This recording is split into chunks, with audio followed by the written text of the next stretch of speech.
تقوی سے دل میں نورانیت پیدا ہوتی ہے، فہم قرآن، علم۔ یا ایھا الذین آمنوا ان تتقوا اللہ یجعل لکم فرقانا، سورۃ انفال۔ واتقوا اللہ ویعلمکم اللہ، سورہ بقرہ۔ متقین کون ہیں؟ 5 اوصاف ان کے ذکر کیے جاتے ہیں۔ الذین یؤمنون بالغیب، یہ وہ لوگ ہیں جو ایمان لاتے ہیں غیب پر۔ غیب بمعنی غائب ہے، یعنی جو چیزیں ہم سے غائب ہے اور ان کا علم حواس سے، عقل سے حاصل نہیں کیا جا سکتا ہے سوائے وحی کے۔ وہ کیا ہے؟ بعث بعد الموت، حساب، جنت، جہنم، فرشتے، وہ تمام چیزیں جس کی خبر اللہ تعالیٰ نے اللہ کے رسول بھی دی ہے۔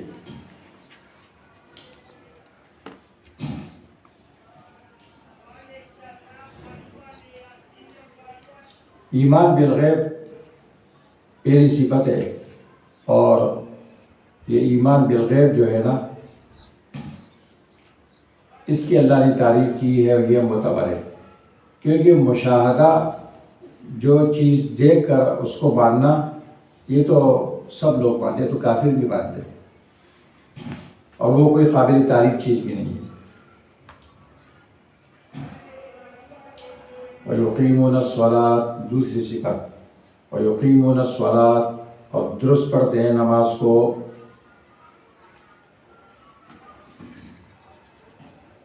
نمبر 3، وَمِمَّا رَزَقْنَاهُمْ يُنْفِقُونَ، اور بعض ان مالوں سے جو ہم نے ان کو دیا ہے اس سے خرچ کرتے ہیں۔ یقیمون الصلاۃ، اس میں فرض نمازیں بھی آ گئی اور نوافل بھی۔ اس طریقے پر نماز کو مکمل کرتے ہیں جو رسول اللہ صلی اللہ علیہ وسلم نے ان کو بتایا قول و فعل سے ہر نماز کے اندر۔ صلوا کما رأیتمونی اصلی۔ سر جی، آپ نے ترجمہ فرمایا درست پڑھتے ہیں نماز کو، درست، یہ قائم کرنا جو ہم کرتے ہیں یہی تو قائم کرنا بھی تو عربی ہے، اور آپ کہتے ہیں قائم کرنا، تو پھر قائم کا ترجمہ تو نہیں ہوا نا۔ ہاں، آپ اردو میں ترجمہ کریں گے۔ آج کل مسئلہ بھی تو یہ ہے نا، قرآن میں ہے شرک، مولوی صاحب بھی کہتے ہیں شرک، تو کسی کو سمجھ میں بھی نہیں آتا۔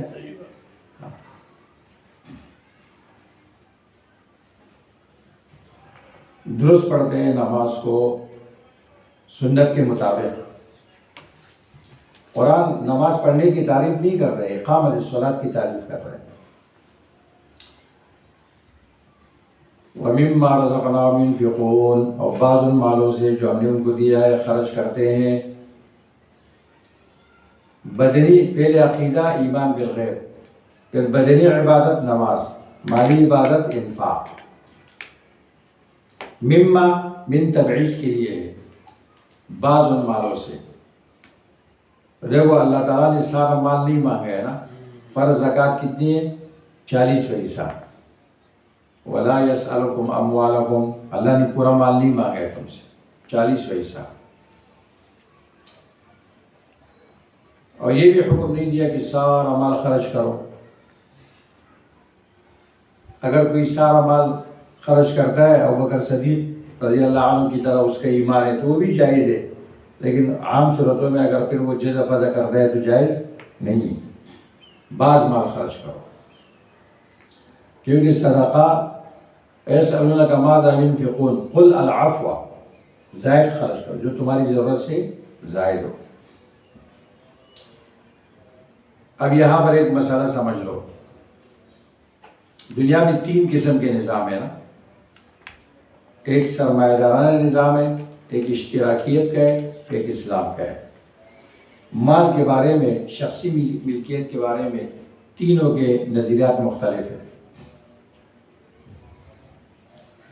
اشتراکیت والے جو نظام روس اور چین میں ہے، وہ کہتے ہیں مال کا مالک حکومت ہے، روٹی کپڑا مکان تمہیں ملے گا، روٹی کپڑا مکان، اور شخصی ملکیت نہیں ہے، ہر چیز کا مالک حکومت ہے، اشتراکیت، شیوعیت۔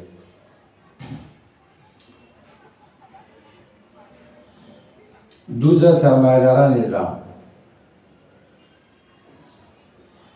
وہ کہتے ہیں کہ شخصی ملکیت ہے اور انسان مال کا مالک ہے، جس طرح بھی اس نے کمایا ہو، اور اس میں انسان کمانے میں کسی قید کا پابند نہیں،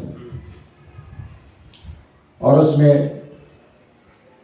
اللہ کا اور بندوں کا کوئی حق نہیں۔ اچھا، جو اشتراکیت جو ہے نا، یہ سرمایہ دار نظام کے مقابلے میں آیا تھا۔ اسلام کہتے ہیں نہیں، شخصی ملکیت ہے جب جائز طریقے پر اس نے حاصل کیا ہو۔ ہاں، اس میں اللہ کا حق بھی ہے، صدقات واجبہ بھی ہے، نفلیہ بھی ہے۔ اقیموا الصلاۃ وآتوا الزکاۃ وفی اموالہم حق معلوم للسائل والمحروم۔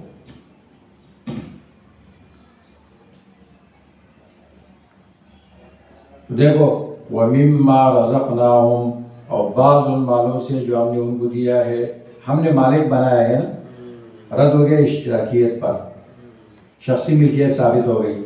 ينفقون، خرچ کرتے ہیں، تو اس میں اللہ کا بھی حق ہے، صدقات واجبہ اور نفلیہ اللہ کی طرف سے، انسان اس کا پابند ہے، کمانے میں بھی پابند ہے، خرچ کرنے میں بھی پابند ہے، حرام سے بچے گا، سود سے بچے گا، دھوکے سے بچے گا، اور مصارف بھی بیان کیے گئے، انما الصدقات للفقراء والمساکین۔ اس سے سرمایہ داری نظام کا رد ہو رہا ہے، ينفقون سے۔ ہاں، سرمایہ داری کا رد ہو رہا ہے۔ اسلام دونوں کے بیچ میں ہے، اور بہت اعتدال کے ساتھ، فطرت کے مطابق ہے نا۔ شخصی ملکیت نہ ہو تو انسان تو گدھا ہے۔ استاد جی، اس سے کسی نے بھی ثابت نہیں کیا ہوگا یہ ماشاءاللہ جو آپ زبردست، ہمارے استاذ نے ہمیں یہاں بتایا۔ تیسری صفت، والذین یؤمنون بما انزل الیک وما انزل من قبلک، متقین وہ لوگ ہیں جو تصدیق کرتے ہیں اس کتاب کی، یعنی قرآن کریم کی، جو نازل کی گئی آپ کی طرف۔ قرآن کو پہلے ذکر کیا اس لیے کہ قرآن آخری ہے اور ناسخ ہے باقی کتابوں کے لیے۔ وما انزل من قبلک، اور ان کتابوں کی بھی جو نازل کی گئی آپ سے پہلے، تورات، انجیل، زبور، صحف ابراہیم، موسیٰ، جو بھی تصدیق کرتے ہیں، مانتے ہیں، لیکن عمل نہیں کریں گے، عمل نہیں کرنا ہے ان کے اوپر۔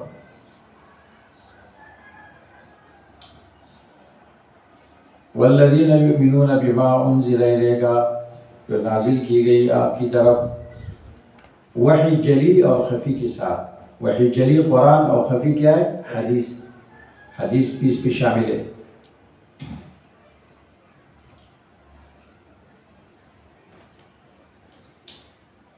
اور بما انزل الیک، ایمان لاتے ہیں اس پر، اس قرآن پر جو نازل کی گئی آپ کی طرف، تفصیلاً۔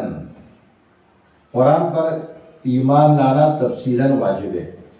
وما انزل من قبلک، اور ان کتابوں پر جو نازل کی گئی آپ سے پہلے، اجمالاً۔ بس ہمیں اتنا معلوم ہے کہ موسیٰ علیہ السلام پر تورات نازل ہوئی، عیسیٰ علیہ السلام پر انجیل، اس میں کیا تھا ہمیں تفصیلات معلوم نہیں، نہ ہم اس کے مکلف ہیں، نہ ہم اس پر عمل کریں گے۔ ہاں، تورات انجیل کی صحیح باتیں وہ ہے جو قرآن نے نقل کی۔ پانچویں صفت، وبالآخرۃ ہم یوقنون، اور دار آخرت پر وہ یقین کرتے ہیں۔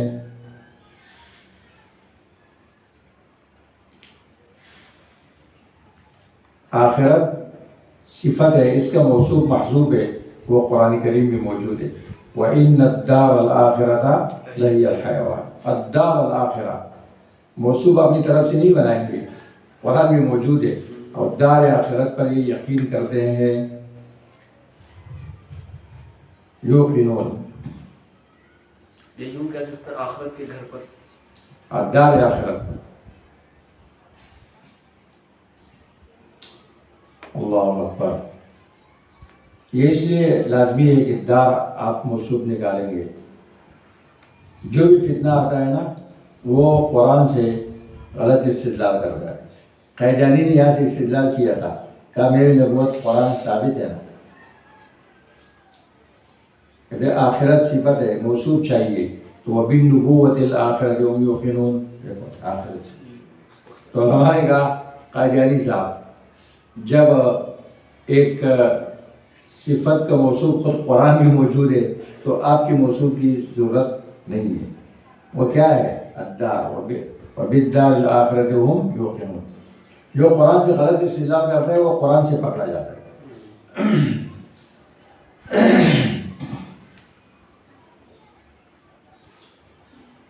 اچھا، یوقنون وبالآخرۃ هم یوقنون، یہ ایمان بالغیب کے اندر بھی یہ شامل تھا، لیکن اس کو دوبارہ ذکر کیا گیا خاص طور پر کیونکہ اس کی بہت بڑی اہمیت ہے.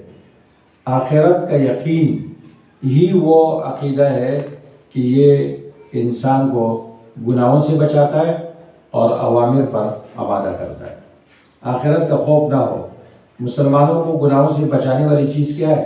آخرت. آخرت کا یقین، اللہ کے سامنے جانا ہے. اس عقیدے کی وجہ سے مسلمان بڑا مضبوط بھی ہے نا، آخرت کو مانتا ہے.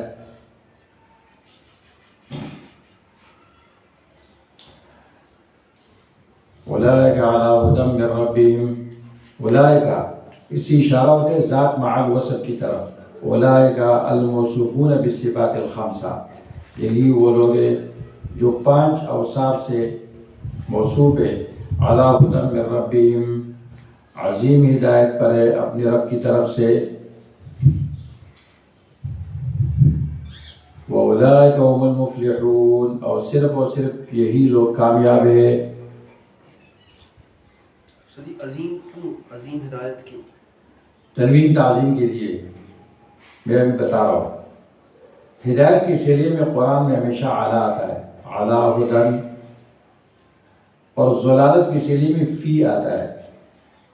22 بارے میں ہے نا، وَإِنَّا أَوْ إِيَّاكُمْ لَعَلَىٰ هُدًى أَوْ فِي ضَلَالٍ مُبِينٍ. تو اعلیٰ استعلاء کے لیے آتا ہے نا، یعنی قرآن کی ہدایت سے، قرآن کی ہدایت سے یہ اس ہدایت پر متمکن ہے اور وہ عظیم ہدایت ہے، اس لیے کہ ان کے رب کی طرف سے ہدایت، رب کی طرف سے آئی. ہدایت معنی توفیق، بیان، توفیق، ثابت قدمی.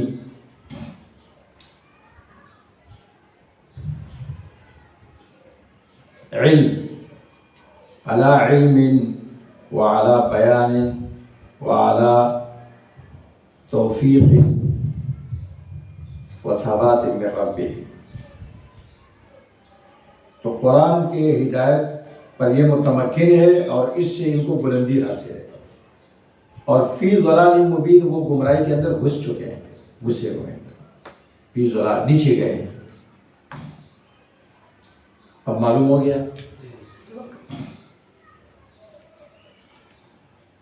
اللہ اکبر. دیکھو قرآن عظیم کتاب ہے نا، تو جو جتنا زیادہ قرآن سے جڑا ہوا ہوگا اتنی اس کو عظمت ملے گی، اتنا وہ عظیم ہوگا. قرآن عظیم ہے تو متمسک بالقرآن بھی عظیم. قرآن سے عزت ملتی. چند لوگ آپ کو برا بلا کہیں گے ضد کی وجہ سے، عناد کی وجہ سے، لیکن حقیقت یہ ہے کہ اللہ آپ کو عزت دے گا. قرآن سے عزت ملتی ہے.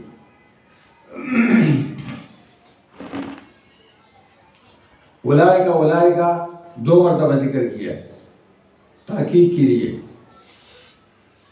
کہ یہی لوگ ہدایت پر ہے اور یہی لوگ کامیاب ہے. قاعدہ سنو، اولئک اسم اشارہ مبتدا، المفلحون خبر، دونوں معرفے ہیں اور بیچ میں ضمیر فصل. جہاں مبتدا و خبر دونوں معرفہ ہو، بیچ میں ضمیر فصل، تو وہاں کیا ہوتا ہے؟ حسب. صرف اور صرف یہی لوگ کامیاب ہیں۔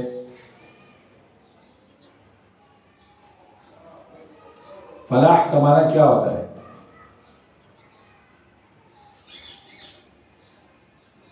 الفوز بالمطلوب والنجات من المرغوب، مطلوب کو حاصل کیا اور جس کا خوف تھا اس سے بچ گئے۔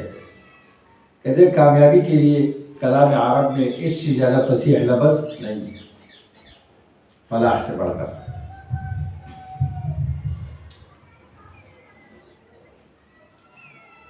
اولئک علی ھدی، یہی وہ لوگ ہیں۔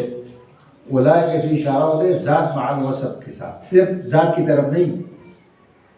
یہ متقین جو 5 اوصاف سے متصف ہے، یہ بیان پر ہے اپنے رب کی طرف سے، توفیق پر ہے، ہدایت پر ہے، اور یہی لوگ کامیاب ہے، سعادت مند ہے۔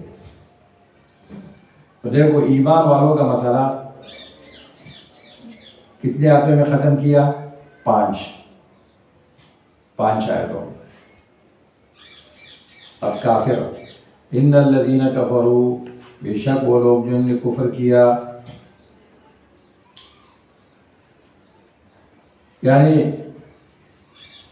اللہ کے علم میں ان کے لیے یہ فیصلہ ہو چکا تھا کہ یہ اللہ سے ملاقات کریں گے کفر کے ساتھ، یہ کبھی مسلمان نہیں ہوں گے۔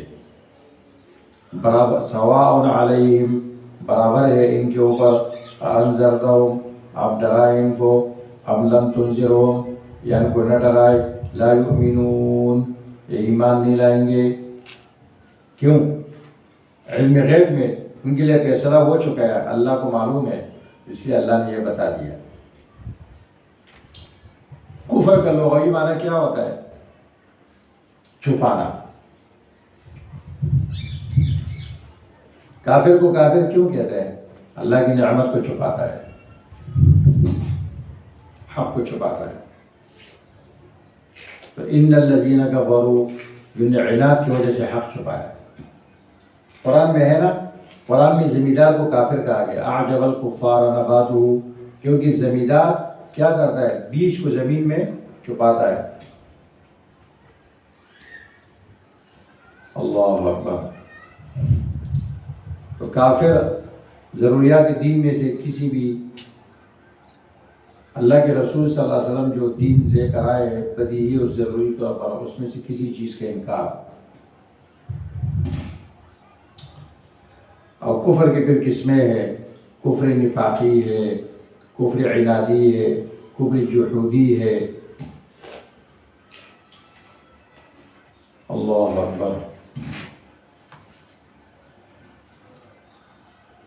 انذرتہم، انذار کہتے ہیں اعلام مع التخویف، کسی کو بتانا لیکن ڈرانے کے ساتھ، اعلام مع التخویف۔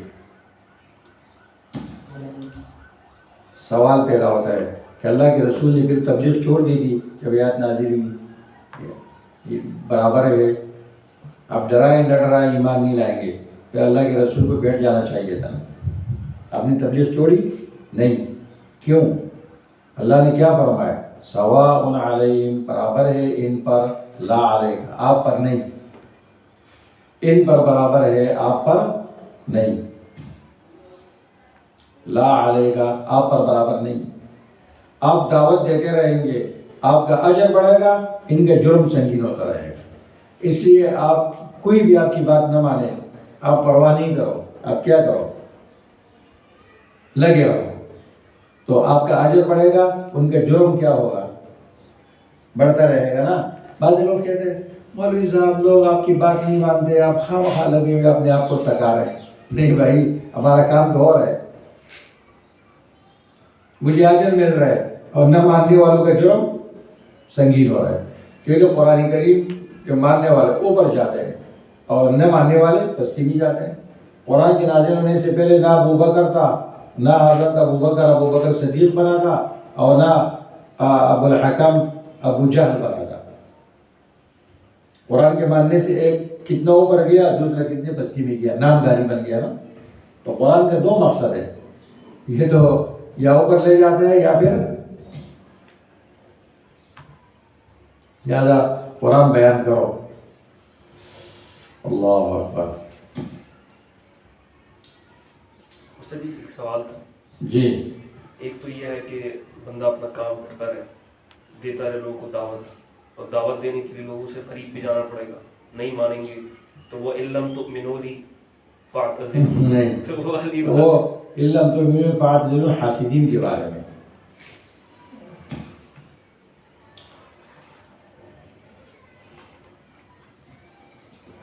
ختم اللہ علی قلوبہم وعلی سمعہم وعلی ابصارہم غشاوۃ ولہم عذاب عظیم. ایمان نہیں لائیں گے, اللہ نے مہر لگائی ہے ان کی دلوں پر اور ان کے کانوں پر. وعلی ابصارہم غشاوۃ, اور ان کی آنکھوں پر ایک خاص قسم کا پردہ ہے. وَلَهُمْ عَذَابٌ عَظِيمٌ, ان کے لیے دائمی عذاب ہے.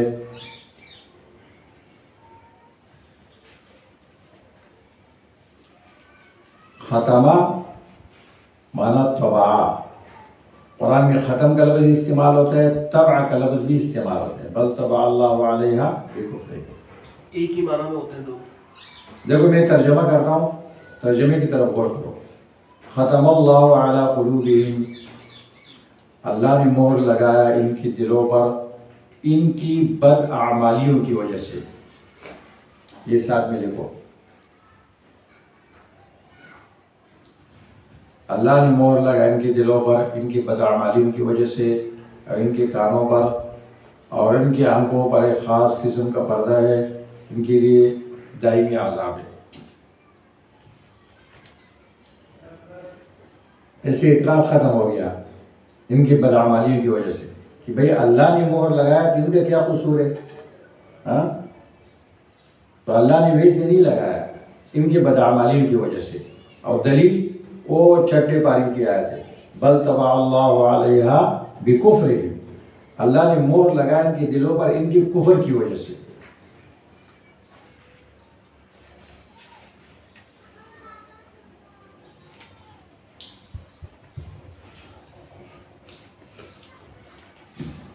آیت نمبر 155, آیت نمبر 155, سورہ نساء.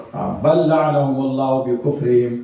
دیکھو طبع کا لفظ استعمال ہوتا ہے, ختم کا لفظ استعمال ہوتا ہے, ران کا لفظ استعمال ہوتا ہے, کلا بل ران علی قلوبہم, اور اکن کا لفظ استعمال ہوتا ہے, وقالوا قلوبنا غلف وقالوا قلوبنا فی اکنۃ.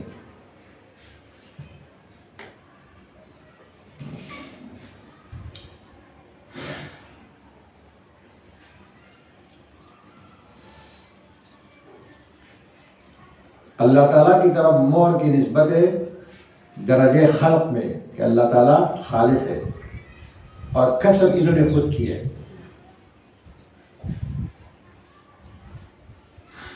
لہذا کوئی یہ نہیں کہہ سکتا ہے کہ اللہ تعالیٰ نے مہر لگایا تو کہ ان کا کیا قصور ہے. نہیں, انہوں نے انکار و عناد کی وجہ سے جو حق سمجھنے, حق قبول کرنے کی صلاحیت تھی وہ ختم کر دی. اللہ نے فیصلہ کیا. دیکھو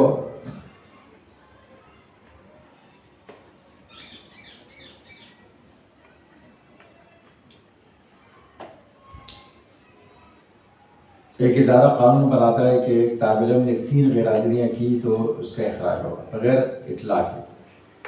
اب اس طالب علم کے اختیار میں ہے نا کہ غیر حاضری کرے یا نہ کرے. اس نے ایک کر لیا, پھر اس کے اختیار ہے کہ دوسری غیر حاضری کرے یا نہ کرے. اس نے دوسری بھی کر لی. پھر اس کا اختیار ہے کہ تیسری نہ کرے. اس نے تیسری بھی کر لی. اب ادارے نے فیصلہ کیا کہ اس کا اخراج ہو گیا. تو آپ بتائیں اب مجرم قصور کس کا ہے؟ فیصلہ انہوں نے کیا, ادارے نے کیا, سبب اس نے فراہم کیے. تو جہاں ختم ہوتا ہے طبع کا لفظ وہاں اسباب بھی ذکر ہوتے ہیں. الذین 24 پارہ نکالو, الذین یجادلون فی آیات اللہ, سورہ مومن 24 پارہ. الذین یجادلون فی آیات اللہ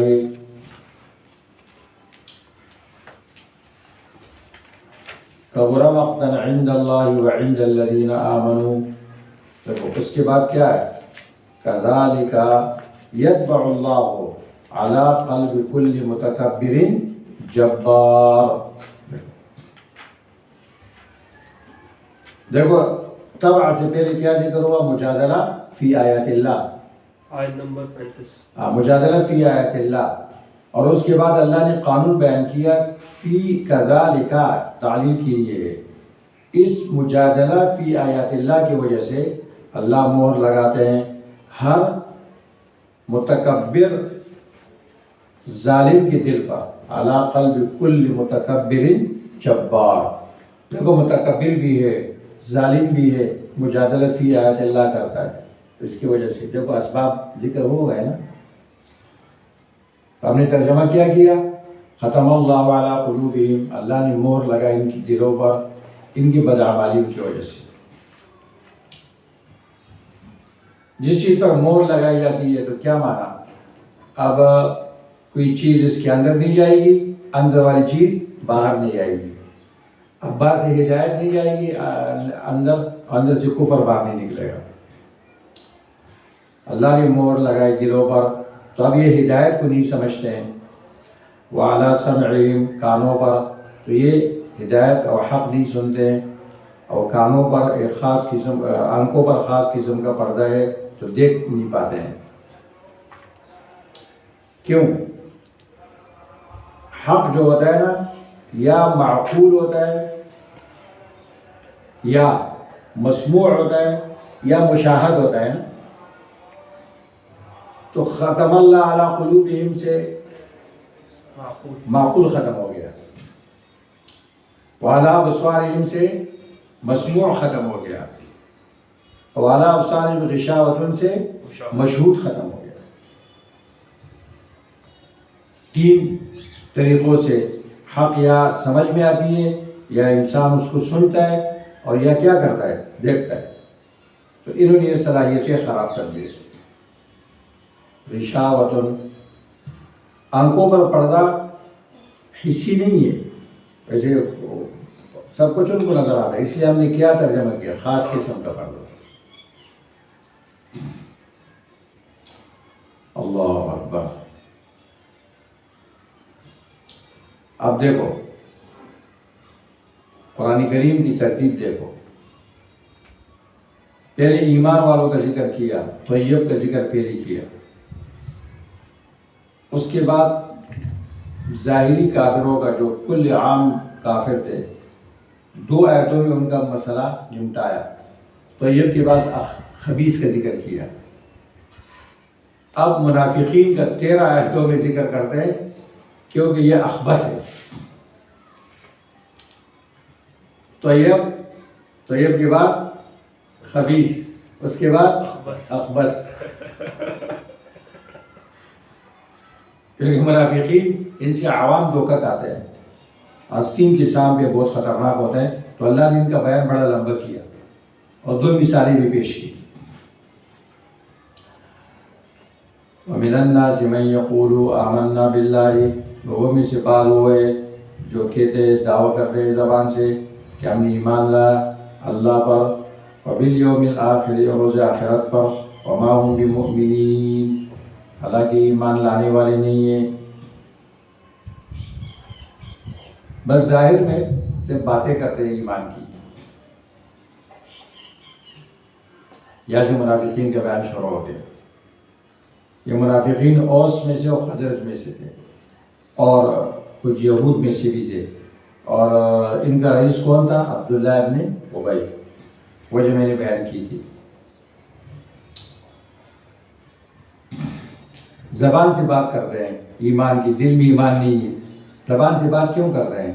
یخادعون اللہ والذین آمنوا، دھوکہ دیتے ہیں اللہ کو یعنی ایمان والوں کو.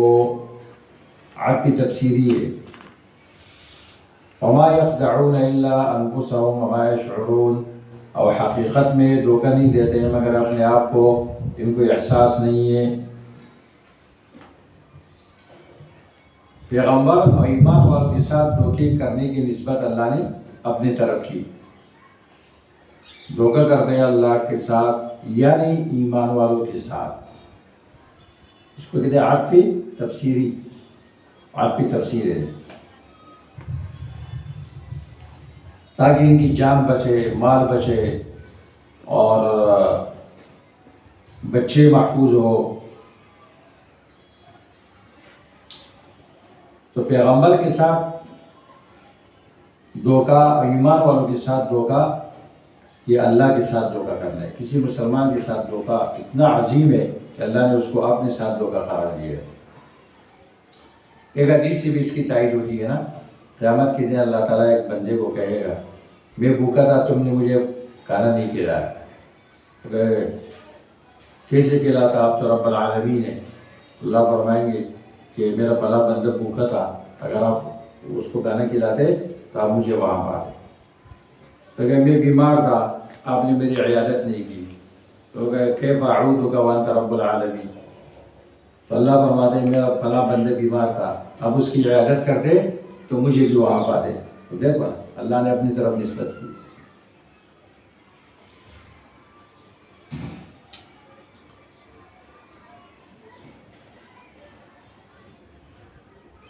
اس میں سے عقیدے کا مسئلہ بھی کوئی نکلتا ہے، عقیدہ خراب نہ ہو، کس طریقے سے بندہ. ہاں دیکھو ہر آیت میں ایسا ہوتا ہے نا، ایک فکر ہوتی ہے یا ایک عمل ہوتا ہے. تو اس میں فکر تو یہ ہے کہ یہ دھوکہ دینا منافقین کا کام ہے، اور دھوکے کا وبال انسان پہ پڑتا ہے. اور عمل یہ ہے کہ انسان ہر قسم کی دھوکے سے اپنے آپ کو بچائے. دیکھو ایک خطرناک اس کا ڈیٹا بند کر دے گا. اچھا، ایک حدیث ہے، بہت ڈرنے کی بات ہے. صحابہ کرام نے پوچھا اللہ کے رسول سے کیف یخادع اللہ، اللہ کو کس طرح دھوکہ دیا جا سکتا ہے. منافقین کے بارے میں ہے کہ یخادعون اللہ. اللہ کے رسول نے ارشاد فرمایا کہ تعمل بما امرک اللہ وتترک به غیرہ. اللہ نے جو آپ کو حکم دیا بظاہر تو آپ عمل اس پہ کر رہے ہیں، لیکن مقصود اللہ نہیں ہے، غیر اللہ ہے. اللہ اکبر. دیکھو نماز انسان پڑھتا ہے نا، کتنی بڑی عبادت ہے، لیکن من صلی یرائی فقد اشرک. ریاکاری کے لیے نماز پڑھ رہے تو اس نے شرک کیا. آپ دین کا کام کر رہے، بظاہر آپ تو اللہ کے حکم پر عمل کر رہے، لیکن مقصد کیا ہے آپ کا؟ اللہ ہے یا غیر اللہ ہے؟ مقصد شہرت ہے یا مال ہے یا کیا چیز ہے؟ اس کو دیکھا جائے گا. جی وہ تو ملتا ویسے بھی ہے. بالکل، یعنی انسان دنیا آخرت کو مقصد بنائے، دنیا تو ویسے بھی مل جائے گی. دیکھو ایک انسان کسی ملک میں جاتا ہے تفریح کے لیے، اور ایک انسان کسی ملک میں جاتا ہے دین کے کام کے لیے، دعوت کے لیے اور علم کے لیے. تو تفریح تو دونوں کی ہو جائے گی، ہے نا، وہ تو خود بخود ہو جائے گی.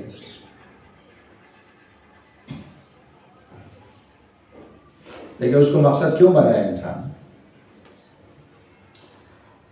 اللہ اکبر.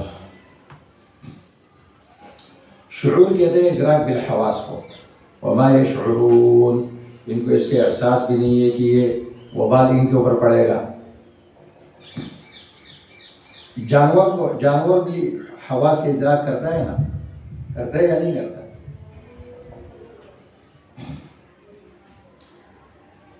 یخادعون کہتے ہیں باب مفاعلہ ہے، دونوں طرف سے اس میں فعل میں اشتراک ہوتا ہے. یہ اللہ کو دھوکہ دیتے ہیں تو اللہ بھی ان کو دھوکہ دے رہے. کہتے نہیں یہ خاصیت ہر جگہ نہیں ہے. آپ کہتے ہیں عاقبت اللص، میں نے چور کو سزا دی، تو چور نے آپ کو بھی سزا دی کیا؟ یہ ہمارا تو نہیں ہو سکتا ہے.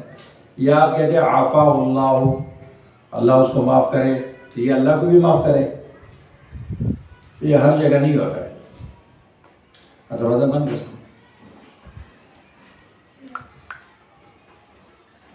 اچھا،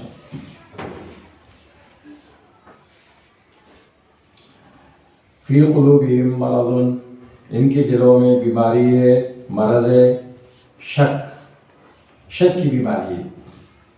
مرض قرآن میں حقیقی بھی جسمانی بیماری کے لیے بھی استعمال ہوتا ہے۔ لیس علی المریض حرج، اب مریض سے مراد جسمانی مریض مراد ہے، اور یہاں شک مراد ہے۔ اور زنا کی طرف میلان کو بھی قرآن نے مرض کہا، فَيَطْمَعَ الَّذِي فِي قَلْبِهِ مَرَضٌ، تو مرض مختلف ہے۔ فَزَادَهُمُ اللَّهُ مَرَضًا، تو اللہ تعالیٰ نے ان کی بیماری کو اور بڑھا دیا، ان کے دلوں پر مہر لگا دی، ختم اللہ علی قلوبہم۔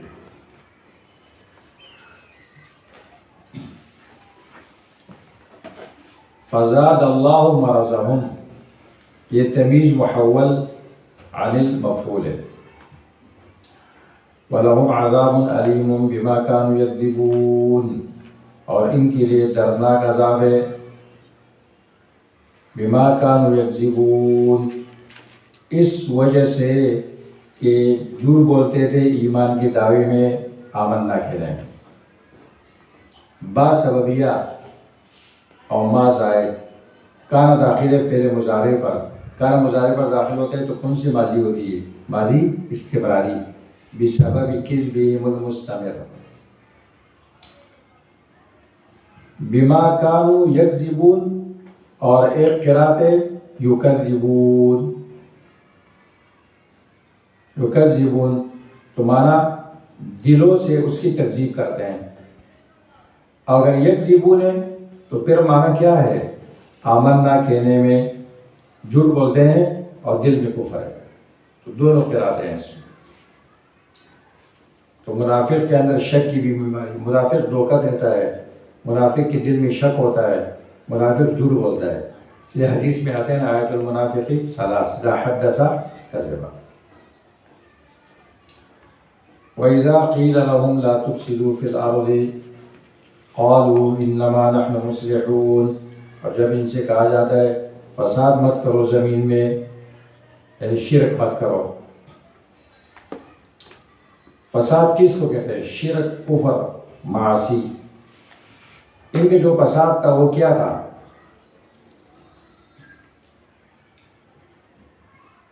فساد کیا تھا؟ شرک کرتے تھے اور کہتے تھے انما نحن مصلحون، ایمان ظاہر کرتے تھے، ایمان ظاہر کرنے کو اصلاح کہتے تھے، اور شرک کو، شرک ان کا فساد تھا۔ اسی طرح یہ کیا کرتے تھے؟ مسلمانوں کی راز کی باتیں کافروں تک پہنچاتے تھے، اور کافروں کے اعتراضات مسلمانوں کے سامنے نقل کرتے تھے، آج اس نے یہ کہا، آج نے یہ کہا۔ یہ جو منافق لوگ ہوتے ہیں نا، یہ آپ کو بغیر راست تو گالی نہیں دے سکتے ہیں، دوسرے کی گالی آپ تک پہنچاتے ہیں، فلاں نے آپ کو یہ کہا، بھائی فلاں نے تو دور کہا تھا، آپ نے تو مجھے سامنے کہہ دیا۔ دونوں سے بنا کے رکھتے تھے، مسلمانوں کے پاس بھی اور اس کے پاس۔ جب ان سے کہتے تھے تم مسلمان ہو، کافروں کے پاس کیوں جاتے ہو؟ وہ بولتے تھے تم ہمارے آدمی ہو، ان کے پاس کیوں جاتے ہو؟ انما نحن مصلحون، ہم تو اصلاح کرنے والے، جوڑ پیدا کرنے والے، بنا کے رکھنے والے۔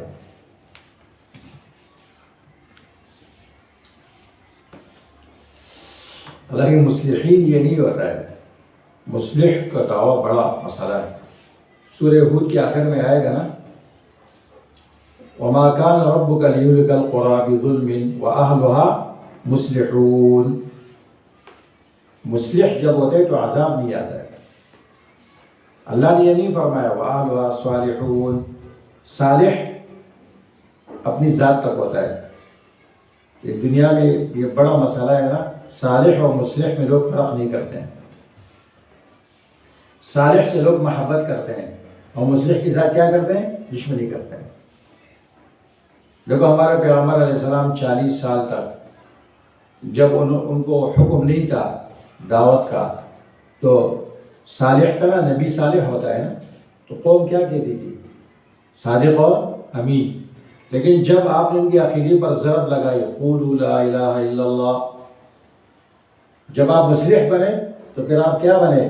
ساحر، مجنون، کذاب، نعوذ باللہ۔ اس لیے مصلحین علماء جو اصل بیماری بیان کرتے ہیں، لوگ ان پر فتوے لگاتے ہیں، ان کے ساتھ دشمنی کرتے ہیں لوگ۔ اور یہ جو پیر لوگ نہیں خانقاہوں میں بیٹھے ہوئے، صالح ہے نا، صالح ہے، نماز پڑھتے ہیں، ذکر کرتے ہیں، تہجد پڑھتے ہیں، لیکن انبیاء علیہ السلام کی طرز پر قرآن و سنت بیان نہیں کر سکتے، نہیں کرتے، بس چند اسباق ہے، چند ذکر ہے، تو لوگ ان کے ساتھ بڑی محبت کرتے ہیں، کرتے یا نہیں کرتے؟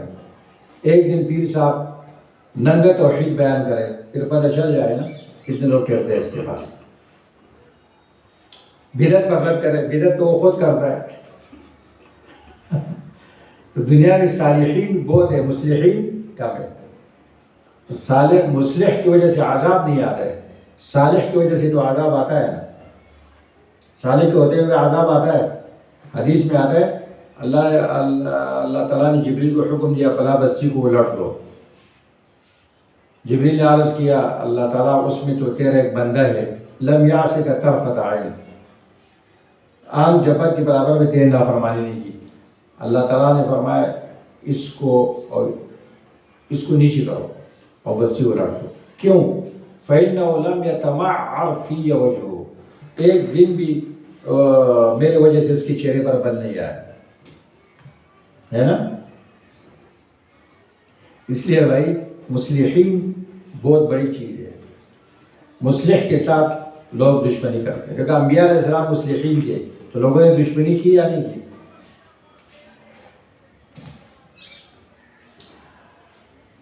آپ بھی صالح بنیں گے تو لوگ بہت بزرگ آدمی ہے ماشاء اللہ، بزرگ سب اس کے ساتھ محبت کرتے ہیں، لیکن مصلح جب بنو نا پھر پتہ چلے گا، پھر آپ کو اتنا بدنام کریں گے، لیکن انبیاء کی طرف پر مصلحین ہوتے ہیں، صالحین نہیں ہوتے۔ اللہ اکبر۔ آپ راستے پہ چلیں گے تو اشارہ کریں گے، وہ جب وہ جا رہا ہے وہ نہیں اشارہ۔ کوئی آپ کے ساتھ بیٹھے گا تو اس کو بھی کہتے ہیں مولوی صاحب اچھا آپ بھی ان کے ساتھ بیٹھے، یعنی کس طریقے سے جو ہے نا وہ پھر وہ کرتے ہیں۔ سب سے بڑا جرم کیا ہے؟ قرآن بیان کرو، بس یہ جرم کافی ہے آپ کا معاشرے میں، عوام کے لیے نہیں، عوام آپ سے محبت کرے گی۔ مولوی یعنی عنادی ضدی مولوی مبتدعی اور پیر لوگ مذہبی طبقہ، مفاد پرست مذہبی طبقہ کا مخالف ہوگا۔ اللہ اکبر۔ آپ تجربہ کرو نا، کسی عام آدمی سے کہو میں قرآن کا ترجمہ پڑھنے جا رہا ہوں، وہ آپ کتنی تعریف کرے ہو کہ ماشاء اللہ کیا پڑھتے ہیں۔ اچھا کسی امام صاحب کو بولو، کسی مفتی صاحب کو بولو، وہ بولے گا کہاں جا رہا ہے، اور اتنا زوردار انداز سے وہ آپ کو منع کرے گا کہ آپ کہیں گے الحفیظ علامہ۔ ایسا ہے یا نہیں؟ تجربہ کرو۔ یہ نیک لوگ جو ہے نا نیکی کے رنگ میں، یہ اندر سے منافق ہے، پتہ نہیں قرآن کے ساتھ کیا دشمنی ہے ان کی۔ تو اللہ فرماتے ہیں الا انہم هم المفسدون ولکن لا یشعرون، کرتے فساد ہے اور اس کو کہتے ہیں انما نحن مصلحون، حسر کر دیتے، ہم اصلاح کا نام دے رہے ہیں اس کو، تو اللہ اس کو رد کر دے، اللہ خبردار انہم بے شک یہ منافق هم المفسدون صرف اور صرف یہی فساد کرنے والے ہیں، ولکن لا یشعرون لیکن ان کو یہ احساس نہیں ہے کہ اللہ آخرت میں ان کو عذاب دے گا۔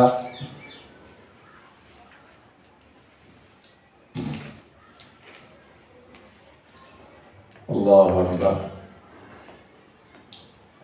کتنی تاکیدات ہے، اللہ نمبر 1 ان حرف تاکید، ہم اور المفسدون دونوں معرفے، بیچ میں ضمیر فصل، تاکید تاکید۔ وَإِذَا قِيلَ لَهُمْ آمِنُوا كَمَا آمَنَ النَّاسُ قَالُوا أَنُؤْمِنُ كَمَا آمَنَ السُّفَهَاءُ، جب ان سے کہا جاتا ہے ایمان لے کر آؤ اس طرح جس طرح یہ صحابہ اکرام ایمان لا چکے ہیں، الناس کامل لوگ، مراد صحابہ اکرام ہیں۔ تو منافق کیا کہتے ہیں؟ کیا ہم ایمان لے کر آئے اس طرح جس طرح ان بیوقوفوں نے ایمان لایا ہے؟ کہتے ہیں منافق کی صفت کیا ہے؟ احتقار الصالحین، دینداروں اور صالحین کا مذاق اڑانا یہ منافقین کا کام ہوتا ہے۔ اس لیے اس دور کے جو منافقین ہیں نا، وہ بھی کسی داڑھی والے ٹوپی والے عالم کو، طالب علم کو دیکھ کر اس کا مذاق اڑاتے ہیں یا اس کو حقارت کی نظر سے دیکھتے ہیں۔ احتقار الصالحین، صحابہ اکرام پر سب سے پہلے رد منافقین نے کیا، بیوقوف قرار دیا۔ اللہ نے جواب دیا، الا انہم هم السفہاء، خبردار بے شک صرف اور صرف یہی منافق السفہاء بیوقوف ہے، ولکن لا یعلمون، لیکن یہ نہیں جانتے۔ جب ان سے کہا جاتا ہے ایمان لے کر آؤ، جس طرح نبی صلی اللہ علیہ وسلم، قیل کا قائل کون ہے؟ کون ان سے کہتے تھے؟ نبی اور ایمان والے، وہ کہتے تھے آمنو کما المؤمنون، یہ ایمان والوں کی طرح ایمان لے کر آؤ نا۔ تو یہ اس وقت چپ ہو جاتے تھے، آپس میں پھر کہتے تھے، آپس میں چپ کر، نؤمن کما السفہاء، ان کی طرح ایمان لے کر آئے۔ یہ برسر عام نہیں کہتے تھے، برسر عام نہیں، ہاں چپ کر کے کہتے تھے۔ اپنا مال جان سب، یہ حالات کو نہیں سمجھ رہے، زمانے کو نہیں سمجھ رہے، کتنی بیوقوف ہے اور مرنے کے لیے جا رہے ہیں نا، اس طرح۔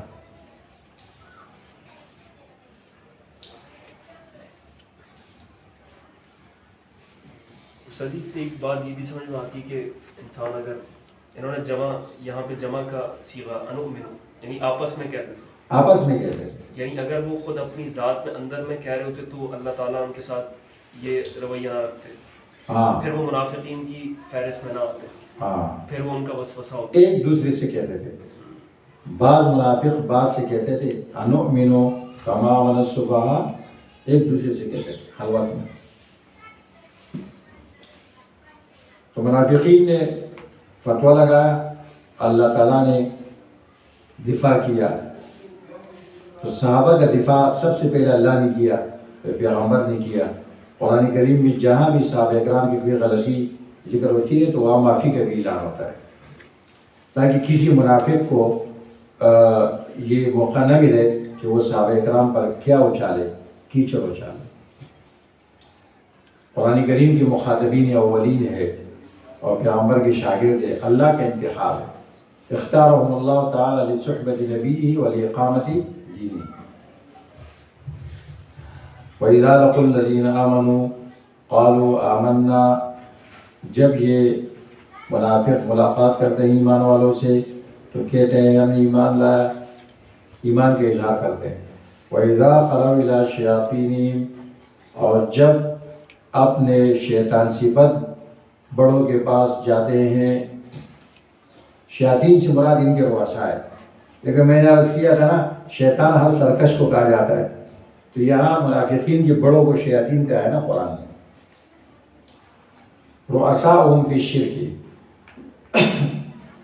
جب یہ جاتے ہیں اپنے شیطان صفت بڑوں کی طرف، قالوا انا معکم، تو کہتے ہیں بے شک ہم تمہارے ساتھ ہیں۔ اچھا،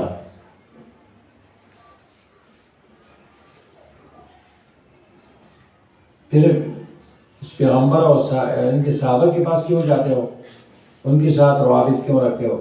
تو کہتے ہیں انما نحن مستہزئون، بے شک ہم تو ان کے ساتھ مذاق کرنے والے تھے، ان کو بیوقوف بنانے کے لیے ہم جاتے ہیں، اصل تو ہم تمہارے ساتھ ہیں۔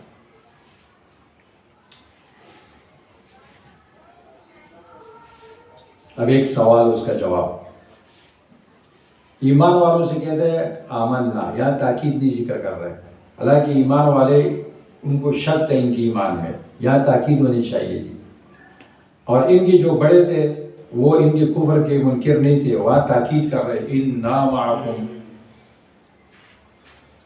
اللہ کی تاکید منکر کے لیے پیش کی جاتی ہے، تو مقتضائے ظاہر کے خلاف ہوا کلام، اور یہ تو قرآن تو فصیح کتاب ہے، کیسے ہو سکتا ہے؟ تو اس کا جواب مختصر معنی میں آپ لوگوں نے پڑھا ہوگا. مقتضا حال کی دو قسمیں ہیں، ظاہر اور باطن. یہاں ایمان میں تاکید ان کا دل نہیں چاہتا ہے، کفر میں تاکید ان کے دل کا تقاضا ہے. تو کہتے ہیں انا معکم.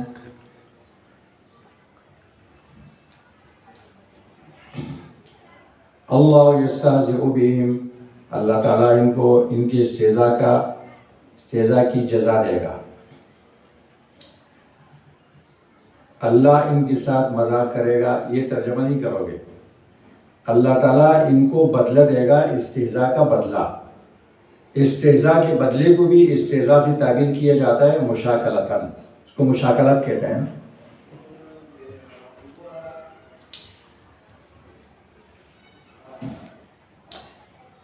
ان کو استہزاء کا بدلہ استہزاء دیا جائے گا؟ نہیں، استہزاء کا بدلہ دیا جائے گا. ویسے حسن بصری سے ایک روایت یہ ہے کہ اللہ کے رسول نے ارشاد فرمایا قیامت کے دن ان مستہزئین کو لایا جائے گا، کہا آؤ جنت میں داخل ہو جاؤ. جب یہ جائیں گے قریب دروازہ بند ہوگا، پھر واپس جائیں گے، پھر دروازہ کھول کے بلایا جائے گا آ جاؤ. جب یہ دوڑ کر آئیں گے قریب آئیں گے تو دروازہ بند کر دیا جائے گا. کئی مرتبہ ایسا جب ہوگا تو جب ان کو بلایا جائے گا پھر یہ مایوس ہو جائیں گے. نہیں، کسی کو ذلیل کرنے کا بڑا اچھا طریقہ ہوتا ہے نا کہ ان کو بلاؤ اور جب وہ گیٹ پر آ جائے دروازہ بند کر. کہتے اس طرح ان کو بدلہ دیا جائے گا. اللہ اکبر. وَيَمُدُّهُمْ فِي طُغْيَانِهِمْ، اللہ ان کو ڈیل دیتے ہیں ان کی سرکشیوں میں. یمدہم اس کا معنی ہے یزیدہم، ایک معنی اس کا آتا ہے یزیدہم، اور ایک معنی ہے یمہلہم، اللہ ڈیل دیتے ہیں ان کو ان کی سرکشیوں میں. یعمہون، یترددون، حیران و پریشان ہیں. دیکھو یہ جو یمدہم ہے نا، یہ مجرد سے بھی استعمال ہوتا ہے اور مزید سے بھی. کہتے ہیں جب یہ خیر میں استعمال ہو، خیر میں، تو یہ شر میں اس کا استعمال ہوتا ہے مد یمد، باب تفعیل سے.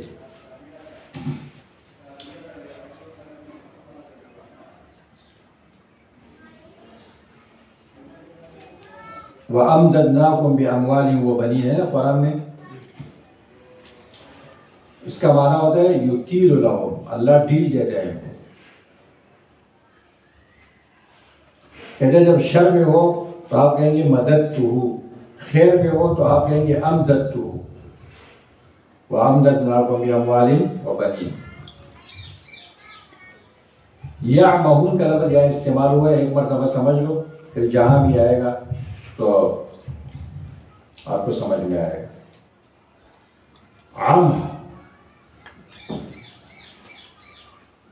عمہا کا معنی آتا ہے تحیر. عمہ الرجل فی الامر یعمہ عموہن، اس کا معنی آتا ہے جب آدمی حیران ہو جائے، حیران. ایک عمی ہوتا ہے نا، عین میم یا، اور ایک عین میم ہا ہوتا ہے، دل کا اندھا. دل کے اندھے ہیں اور وہ آنکھوں کا اندھا ہوتا ہے.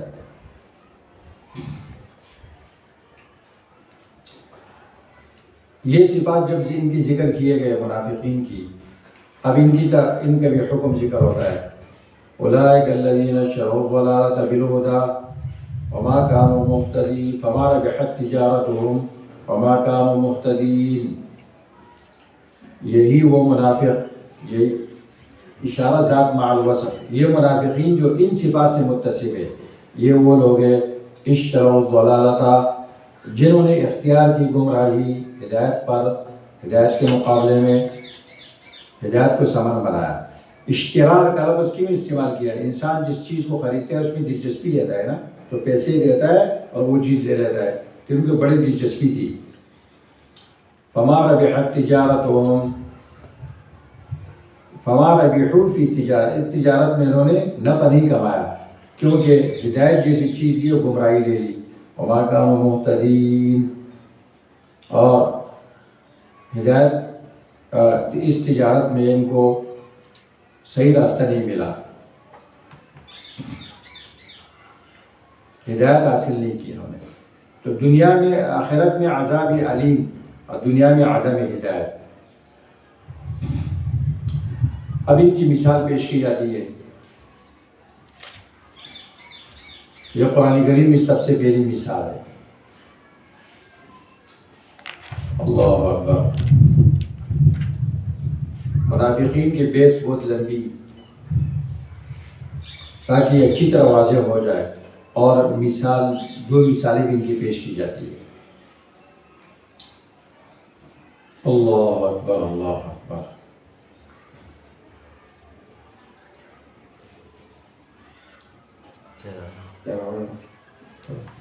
مثالیں چائے کے بعد